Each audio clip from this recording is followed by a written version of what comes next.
Why I don't use C? Many programmers like C because of its simplicity, availability, and for the fact that it's basically everywhere and you can get a job in most programming fields with it. But not as many people talk about the problem C has. And really, if you like a tool that much, you can ignore its limitations pretty easily. But I can't. Let me start with the root problem. Header files.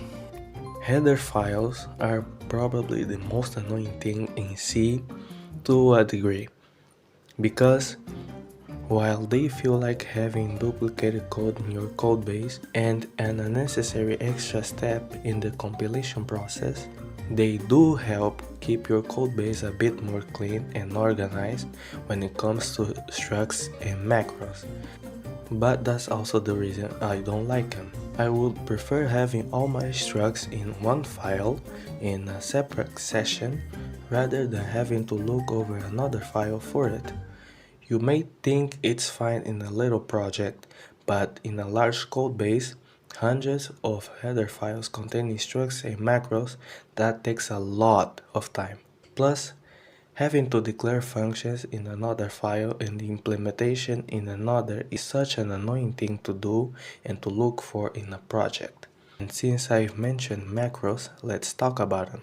Macros are probably the most cursed thing in C because they evolved from copy-pasting to making compiler magic. Macros at its core is just pasting a piece of code in your file so you don't repeat yourself too often. Like, this is a great use of macros. What's not okay is things like this. That's not okay. Compiler magic is such a non-intuitive thing to do, and instead of adding proper libraries and frameworks for things like debugging and unit testing, we got this. Also, having functions like macros are more awkward, like just use regular functions, bro.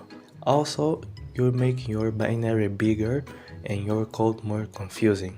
But that's not all bad, because in the other hand, this favors portability, which is one of C's strong points. Now, moving on to another big problem, build systems and package managers.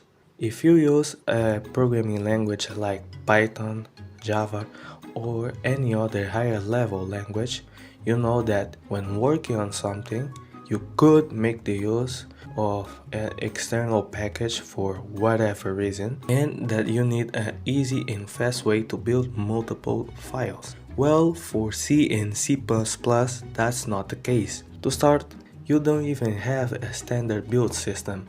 It's not bad to have a decentralized community, but what's not okay is that all of them suck.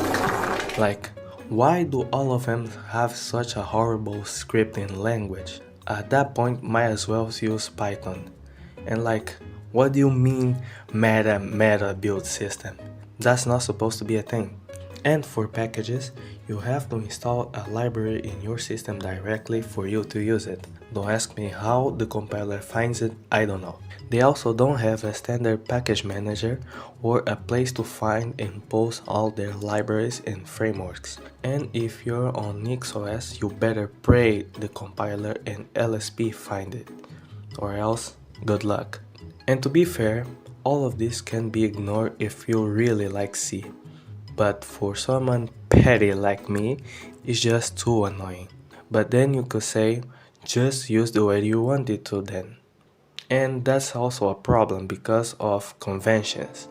Even being decentralized, C holds a pretty solid standard when it comes to your code being used by other people. That's why you can really up your game doing your thing in a system where header files annoy you, macro magic is actually a thing, and deal with build system horrible language. But overall, you can't really top C when it comes to portability. It's so simple and you have such unique ways to optimize your code regardless of your platform. Doom is a perfect example of this. Since it also has integration with most low-level tools, it's easy to work with it from anywhere. Even these new languages are practically C wrappers if you think about it, because C is just like that. Anyways, I just wanted to make a short video getting some things off my chest. I promise a programming video is on the way, and these are just fillers to make up for the time. Also, thank you all for the 37 subscribers and 1k views on my last video. That actually means a lot for a channel that just took off. Don't forget to leave a like and subscribe, and see you next time.